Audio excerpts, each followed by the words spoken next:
Hola, vamos a analizar ahora un modelo que se vincula de alguna forma con el ajustamiento que vimos antes, y es el modelo de regresión lineal simple.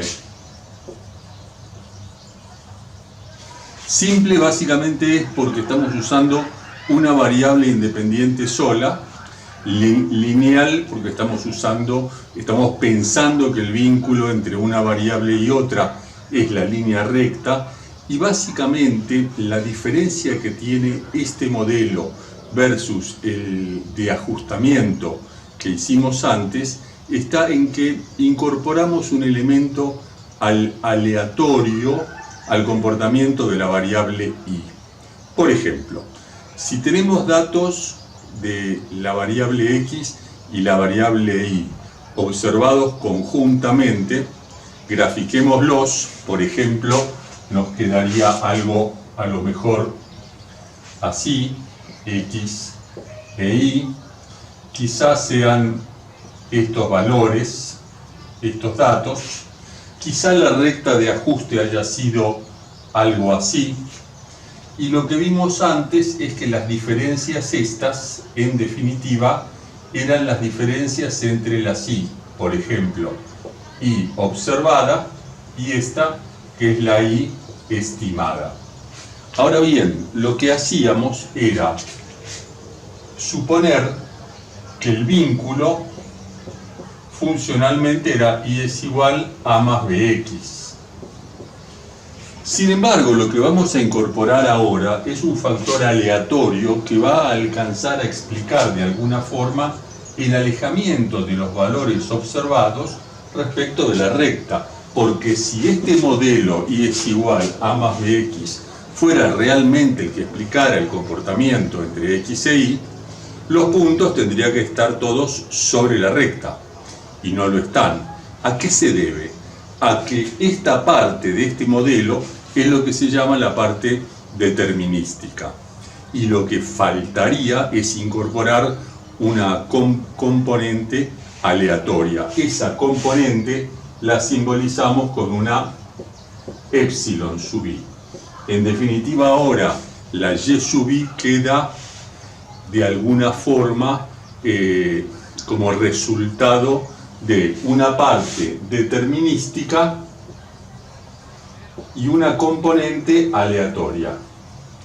Ahora, para que este modelo pueda manejarse, digamos, con las fórmulas que vimos antes de ajustamiento, necesitamos hacer algún tipo de cuestiones respecto de la epsilon. Por ejemplo, lo que vamos a pensar es que la epsilon tiene un comportamiento normal, con esperanza 0, es decir, en promedio los valores de los errores se compensan, se comportan normalmente, y además que la epsilon es, como se dice, homocedástica. ¿Qué significa eso? Que la varianza es la misma para todos los valores de x. Veámoslo gráficamente. Gráficamente lo que decimos es que, por ejemplo, para este valor de x, llamémoslo x sub 1, puede ser que se observen varios valores de y si uno realiza este valor de x innumerables veces. Por ejemplo, una vez nos dio esto, otra vez nos podría haber dado este valor, y otra vez otro, y otro, y otro, y otro. En definitiva, el comportamiento de y dado x sería algo así como una normal, justamente con su centro sobre la recta. Y de la misma forma para cada uno de los x. Por ejemplo, para este llamémoslo x sub 2, los valores de la y pueden oscilar alrededor de la recta, comportándose como una normal. Y lo mismo para este y para cada uno de ellos. Y las normales estas, todas ellas, tienen la misma varianza. Eso es el significado de homocedasticidad. Además de independencia entre valores distintos. distintos de la y, etcétera, etcétera. Pero suponiendo eso, uno puede empezar a ver cómo se comporta y qué tan bueno es, de alguna forma, la medida en que X está explicando el comportamiento de la Y. Lo radical es eso, porque como vimos antes en el modelo de ajustamiento, uno dice, por ejemplo, yo puedo tener un par de variables X, Y, que graficadas me pueden dar una nube de puntos de este estilo, y quizá la recta que esté explicando sea esta. O podría ser otra nube de puntos distinta, quizá un poco más alejados los puntos, pero a lo mejor la recta es la misma.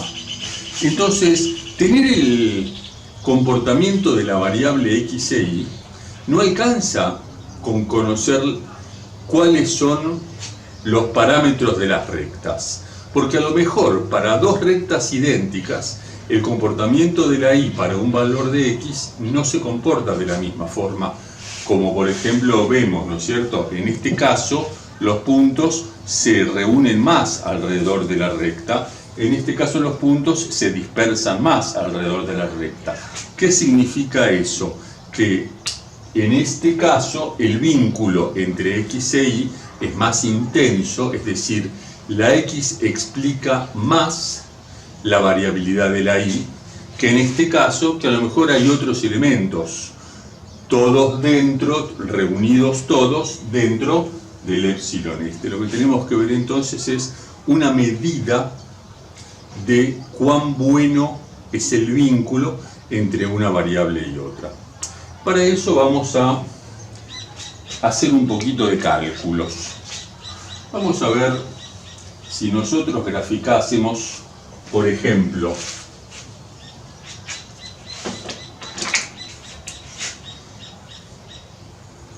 de manera muy simple, ¿no? X, Y, muy pocos puntos como para que no se mezclen las cosas. Tendríamos acá un valor Y observado, un valor Y esperado, Y sub O e Y sub E. Pero incorporemos algo más. Incorporemos el Y raya. ¿Qué es el Y raya? El Y raya es el promedio de los valores observados de la Y. A lo mejor el promedio andará por acá. Entonces este va a ser el Y raya. Y uno dice, ¿para qué hacemos esto? Bueno, lo hacemos porque podemos estar analizando la variabilidad total que la variable Y tiene. Y esto es un cálculo, digamos, de la varianza. ¿Cómo hacemos un cálculo de la varianza? Sumamos los valores de Y, se entiende, los que son datos Y observados, menos Y raya, lo elevamos a la 2, y podemos multiplicarlo por FI, que en definitiva va a ser 1 si cada valor de Y se observó una única vez. Pero esto no nos cambia si dentro de este paréntesis uno suma y resta la misma cosa. Por ejemplo, haciéndolo así. Restamos la Y esperada y sumamos la Y esperada. En definitiva, no modificamos nada, pero esto nos da el pie como para reunir en un grupo y en otro los cuatro términos. Luego desarrollar esta potencia por Newton y nos quedaría, voy por las dudas a incluir la frecuencia F sub I, que normalmente es 1, pero puede ocurrir que algún valor se observe más de una vez. Entonces nos quedaría este término elevado a la 2, lógicamente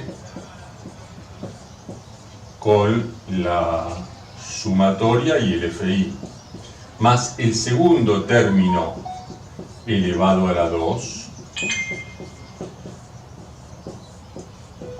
más 2 veces, porque era este a la 2, más este a la 2, más 2 veces uno por otro, más 2 veces la sumatoria de I sub O menos I sub E por I sub E menos I raya. No vamos ahora a hacer la cuenta, pero este último término vale 0. Vale 0 por las características que este modelo tiene. Pensemos que nosotros, cuando dijimos sumamos y restamos la misma cosa en los dos, en el término este, sumo I sub E y resto I sub E, pensemos que lo que hacemos son valores de I sub E diferentes para cada subíndice I. Y acá estamos haciendo la sumatoria de los productos esos. Se produce, se compensa de alguna forma una cosa con la otra y esto da 0. Perfecto. Si eso da 0, resultará que la variabilidad total, que es esta, la descomponemos en dos sumas. Y estas dos sumas son de la misma forma que esta. Es decir, son sumas de diferencias elevadas a la 2. Tanto esta como esta. Entonces, nosotros podemos intentar entender qué mide cada una de las diferencias estas, porque son variabilidades. La diferencia de I O menos I E y la diferencia de I menos I raya estructuralmente se asemejan mucho a la diferencia de I O menos I raya. Claro, son distintas cosas, pero siempre hay una cosa menos otra elevado a la 2 sumada. Veamos qué significado tiene cada una de estas. Empecemos por esta, I sub E menos I raya. Por ejemplo, I sub E menos I raya. Tenemos acá un punto, acá otro punto, acá otro punto y otro punto más. I raya es esta. I sub E es la diferencia entre qué y qué. Lo vamos a hacer con rojo. Es la diferencia entre I sub E e I raya. I sub E e I raya. Acá I sub E e I raya. Y acá I sub E e I raya. Es decir, no toma en cuenta el valor que obtuvo la I. Toma en cuenta solamente el valor de la I que le corresponde sobre la recta. ¿Y a qué se deberá la diferencia esta? O el cambio en la diferencia esta. Desde acá, con un signo, achicándose absolutamente, aumentando absolutamente con distintos signos. ¿A qué se deberá? Simple. Se debe al cambio que la X tiene. En la medida que se mueve la X de los valores más chicos a los valores mayores, los valores de las diferencias estas se van modificando. ¿Qué significa esto? Que este sumando es lo que se llama variabilidad explicada. Y vale la pena un pequeño párrafo respecto de qué significa explicada, porque explicada en el contexto este es una palabra técnica. Explicada no es lo que coloquialmente uno dice, bueno, vení que te explico algo. El explicado esto nos dice cómo la variable I explica el comportamiento de la variable X. Por ejemplo, cuando uno ve en la tele un economista que dice o le preguntan ¿a qué se debe el aumento de la demanda de algo? Y a lo mejor él dice, bueno, mire, el aumento de la demanda se explica porque hay una baja en tal cosa, en el precio, se explica porque las expectativas son de aumento de precio. Usa la palabra se explica porque. Lo que está intentando resumir la palabra esa es el vínculo entre una variable y otra. ¿Qué tan intensamente una variable incide en el comportamiento de la otra? Entonces lo que decimos es, este término es la variabilidad explicada en la variable y por culpa de los cambios en la x. Vamos al otro término. Este término, ¿qué es esto? Esto es y sub o, la y que observamos, menos i sub e, que es la i de la recta, la i que se estima o se espera. Es decir, la diferencia, ¿cuál es? En este caso nula, en este caso es esta, acá es esta y acá es esta. Yo digo, ¿a qué se deberá la diferencia esa? Y me respondo, no tengo idea, pero claramente no responde a cambios en la x. ¿Responde a qué? Y responde a la parte aleatoria, a la parte de la épsilon. Responde a otra cosa. Cuando uno analiza ceteris paribus, esto lo que dice es, bueno, ¿qué tan intenso es el vínculo entre la x y la y? ¿Qué tan intenso cambia la y por culpa del cambio de la x? Y eso queda reflejado por esta parte. Esta parte es lo que se llama variabilidad no explicada. No explicada. Entonces conseguimos dividir la variabilidad total que la variable tiene en dos partes. Explicada por la variable x1 y no explicada por la variable x la otra.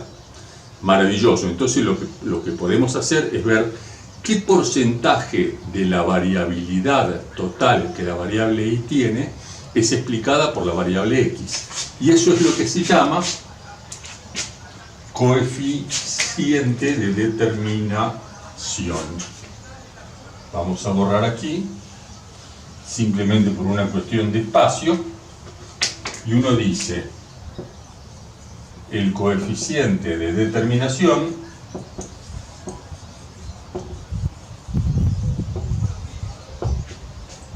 que se denomina r cuadrado, ¿qué va a hacer? La variabilidad explicada sobre la variabilidad total. Recordemos, ¿no? La variabilidad total era la sumatoria de i sub o menos i raya, que la descomponíamos en la sumatoria de i sub o menos i sub e, perdón, a la 2, más la sumatoria de i sub e menos i raya a la 2. Esta es la explicada, esta es la no explicada y esta es la variabilidad total. Entonces uno dice, el coeficiente ¿entre qué valores fluctúa? Fácil, entre 0 y 1. Básicamente porque cada uno de los términos estos es no negativo, porque es una suma de diferencias elevadas a una potencia par. Así que esto es mayor o igual que 0, esto es lo mismo y esto lo mismo. Es decir, dividiendo dos números en general mayores que 0, da mayor que 0. Es decir, r cuadrado es mayor o igual que 0. Se podría dar que la variabilidad explicada resultara ser 0. Ahora, ¿cuál es el valor máximo que tiene esto? Y 1. 1, porque ¿cuál es el valor máximo que la variabilidad explicada tiene? Y si la no explicada es 0, la variabilidad explicada vale lo mismo que la variabilidad total. Entonces, esto nos va a dar 1. ¿Cuándo la variabilidad no explicada es 0? La variabilidad no explicada es 0 cuando la diferencia entre estos dos es 0, es decir, cuando todo valor y observado coincide con el i de la recta. Es decir, cuando observamos valores que están totalmente alineados. Si uno observa una cosa así, todos los puntos sobre la misma recta, en este caso la variabilidad no explicada es 0, porque la totalidad de la variabilidad queda explicada por los cambios en la X. Al revés, ¿qué pasaría si la variabilidad explicada resultara 0? Si la variabilidad explicada resulta 0, lo que se estaría dando es que la I sub E, es decir, la recta de ajuste, coincide con el I raya, es decir, lo que tendríamos es una cosa así, los puntos así, la recta así, y esta es la I esperada y también la I raya. Coinciden las dos rectas. ¿Qué significa eso? Eso significa prácticamente que el valor de I no se ve influido en absoluto por los cambios en la X. Cualquiera resultar el valor de X, a la I le da lo mismo. Es indistinto un valor de X u otro para determinar el valor de I. En este caso decimos que la I es independiente de la X. Con esto resumimos este tema. Nos quedaría un elemento más para verlo, lo vamos a ver en otro video, que es algún indicador extra. Perdón, quedaría un temita más. En el caso de usar rectas, resulta que si se obtuvieron las dos rectas de ajuste, la primera recta de ajuste y la segunda recta de ajuste, el valor R cuadrado resulta que da lo mismo que multiplicar entre sí las pendientes de las dos rectas. Si uno tiene una recta que la Y es igual a más BX y otra recta, recordarán ustedes, X igual a prima más B prima I, esta B por esta B prima multiplicadas dan el valor del coeficiente de determinación que acabamos de analizar. Ahora sí, nos vemos próximamente en otro video. Gracias.